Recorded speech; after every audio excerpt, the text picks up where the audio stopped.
You wake up late. You spill coffee on your shirt. The bus pulls away just as you reach the stop. Then, at work, your computer freezes. By lunchtime, a thought has formed. This is not just a bad morning. This is bad luck. Maybe you even say it out loud. Of course that happened. Today, I'm cursed. But look closely at the events. A late alarm, a spilled drink, a bus schedule, a frozen computer. They may have nothing to do with one another, so why can they feel like one force is following you around? The strange answer is that your brain is doing something incredibly useful. It is searching for patterns. The problem is that when life feels uncertain, that same talent can turn a few unrelated events into a story that feels almost impossible to doubt. And by the end, we will see why bad luck can feel real, even when no invisible force is involved, and why that does not mean every pattern should be ignored.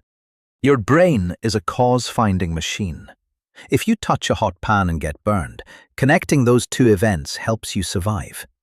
If dark clouds gather and rain follows, noticing the pattern helps you prepare.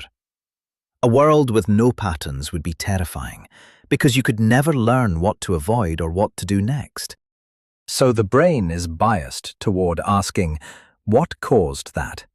What does this mean? What happens next? Usually that is smart. But chance creates a trap. Random events do not arrive neatly spaced out, one good thing followed by one bad thing. They can cluster. A coin can land heads several times in a row. You can get 2 annoying emails in 5 minutes. You can have 3 frustrating things happen before lunch. And a streak feels like evidence. Think about what a random world has permission to do. It can give you 2 delays in one day. It can put 2 disappointing messages side by side.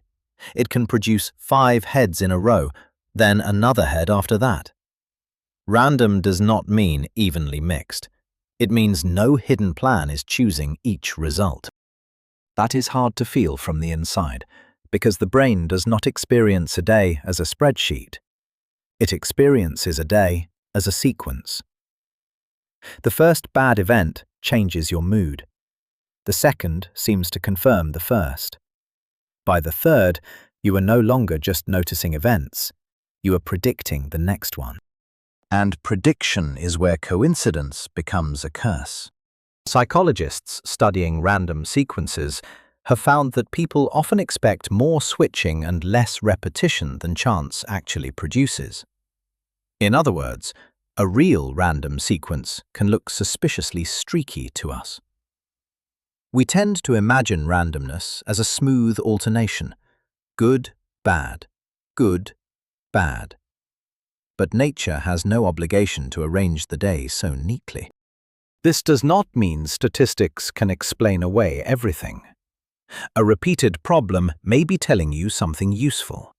If every missed bus happens because you leave home 5 minutes late, that is a pattern with a cause. The point is to avoid deciding that a cause exists before you can name, test, or observe it. There is a famous version of this mistake. After a roulette wheel lands on black several times, people often feel that red is now due. But if each spin is independent, the wheel has no memory. It is not trying to balance the universe. A streak can be surprising without being a message. That sounds simple until the streak is happening to you. When you are inside a rough week, you are not staring at a clean chart of probabilities. You are tired. You are worried. You need to decide what to do. And suddenly a story like "nothing goes right for me" can feel more believable than the messier truth. Several different things went wrong for several different reasons. This is where the story gets deeper than simple pattern seeking. In a 2008 series of experiments, psychologist Jennifer Whitson and Adam Galinsky tested what happened when people felt less in control. Their participants became more likely to see meaningful patterns in random or unrelated information. The researchers connected this effect to things like seeing images in visual noise, finding illusory relationships in information, and developing superstitions. That does not mean losing control makes every person superstitious, and it does not mean a difficult day is imaginary. But it suggests something important. When control feels shaky, a clear explanation can become especially attractive. Bad luck is a clear explanation. It turns chaos into a character. It gives the bad day a plot. Something is against me. Oddly, that can feel easier than admitting that some events are unpredictable. But then another question appears. If you know a lucky ritual is irrational, why can it still feel so hard to stop? Imagine you wear a particular pair of socks to an interview. You get the job. The socks did not cause the interviewer to choose you. Your preparation, experience, timing, and the employer's needs mattered far more. But the reward arrived right after the socks. Your brain notices the order: socks, then success. Now the socks feel special. This is not just a joke about lucky socks. In a classic human experiment, participants could pull levers or touch objects while points appeared on a schedule independent of what they did.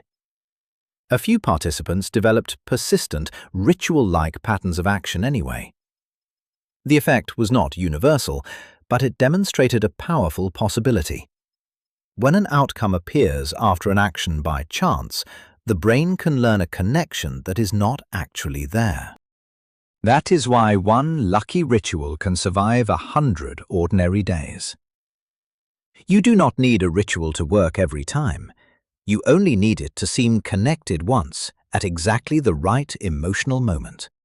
And bad luck has an unfair advantage here. Negative events demand attention. A smooth commute disappears from memory.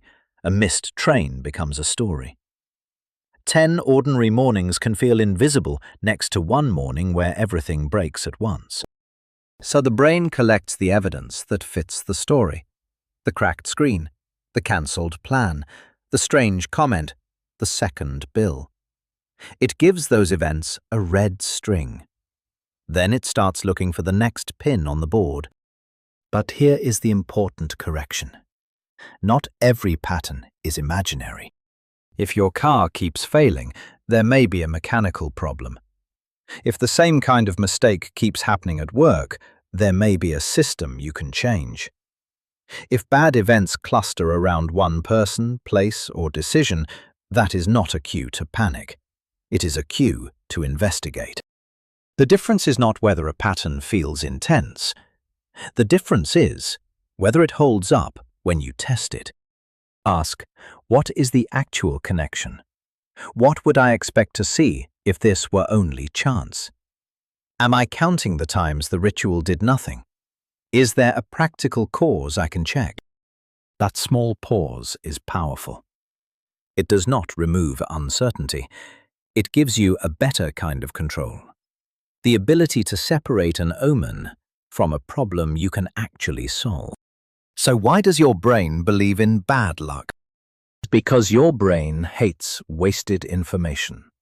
It is built to connect events, predict outcomes, and protect you from a world that can be unpredictable. When chance delivers a painful streak, especially when you feel powerless, your mind may turn the streak into a story, a curse, a pattern, bad luck. But a story is not proof. The next time your coffee spills, the bus leaves, and your computer freezes, you do not have to pretend it is a great day. You can be annoyed. You can fix what you can, just do not give the day more power than the evidence deserves. Maybe the red string was never out in the world. Maybe your brain was holding the other end. If you enjoyed this story, subscribe to Nuro for more strange human history and hidden brain behavior. Tap the bell so you do not miss the next one, and share this video with someone who would enjoy it. Thanks for watching.